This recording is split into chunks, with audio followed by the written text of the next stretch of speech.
ഇത് ഇൻസ്റ്റാൾമെന്റ് സാധനങ്ങളാണ് തോന്നുന്നു. എന്റെ പഴയ ചട്ടിവട്ടി കോടാലി ഇൻസ്റ്റാൾമെന്റ് സാധന. അളിയ സാധനങ്ങളൊക്കെ ഒന്ന് ഇറക്കി വെപ്പിക്കേ. ഇല്ല ഞാൻ തറക്കും.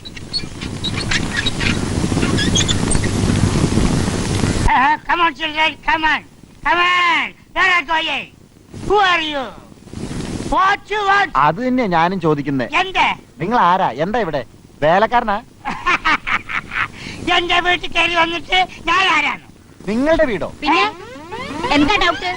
അപ്പൊ അവന്മാരെന്റെ കയ്യിൽ നിന്ന് കാശ് വാങ്ങിച്ചതോ? എവന്മാര് ഇതിന്റെ ഓണർമാർ രണ്ടാള്.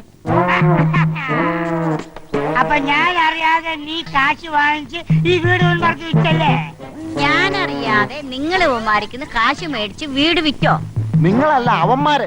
ദേവന്മാര്. നിക്ക്, ഇന്ന് നമുക്ക് പതിവ് റൂട്ട് മാറ്റാം. ഈ നിയോജക മണ്ഡലം വിട്ടൊന്ന് കളിക്കാം.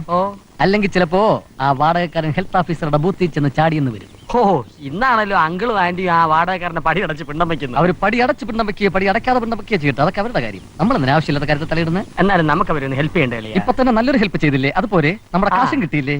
ഓക്കെ, അത് മതി. സാറന്മാരെ ഒരു കാര്യം പറയാനുണ്ട്. ആരാ അത്?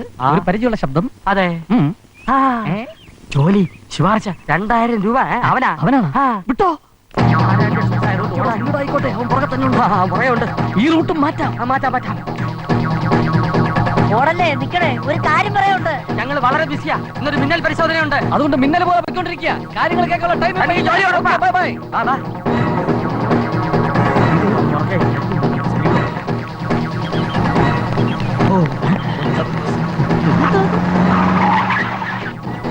പോലീസ് ഡിപ്പാർട്ട്മെന്റിൽ പറഞ്ഞ ഇത് ചേട്ടന്റെ പാന്റ് ഷർട്ട് ആണല്ലോ. ഹലോ, ഒന്ന് നിൽക്കണേ. ഓഹോ, വണ്ടി തിരിഞ്ഞു. ഒരു അർജന്റ് കാര്യത്തിൽ പോകാനുള്ളതാ. അതെ, അങ്കിളും ആന്റിയും നായിന്റെ മക്കളെ, എന്താ നിങ്ങൾ ചെയ്തത്? അല്ല, എന്ത് ചെയ്തു? ഞങ്ങള് അങ്കിളിനും ആന്റിക്ക് ഒരു സമ്മാനമായിട്ട് അങ്ങോട്ട്. എന്തിനാ ആ വീട് രണ്ടാമത് വിൽക്കാനോ? അയ്യോ, അത് പിന്നെ ഞങ്ങൾക്കൊരു അബദ്ധം പറ്റിയതാ. ഞങ്ങൾ വാടിക്കൊടുത്ത വീട് മാറിപ്പോയി. അതെ, ഇതാരെങ്കിൽ അറിയില്ലേ? ഇല്ല. I will arrest you. പോലീസോ? അങ്കിൾ, പോലീസിനെ വിളിക്കാൻ. പോലീസ് സ്റ്റേഷനിൽ പോകുന്നു.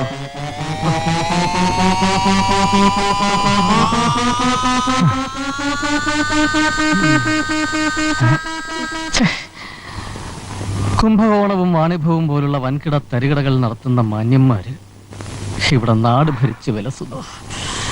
ജീവിക്കാൻ വേണ്ടി ഒരു കൊച്ചു കള്ളം പറഞ്ഞതിന് നമ്മള്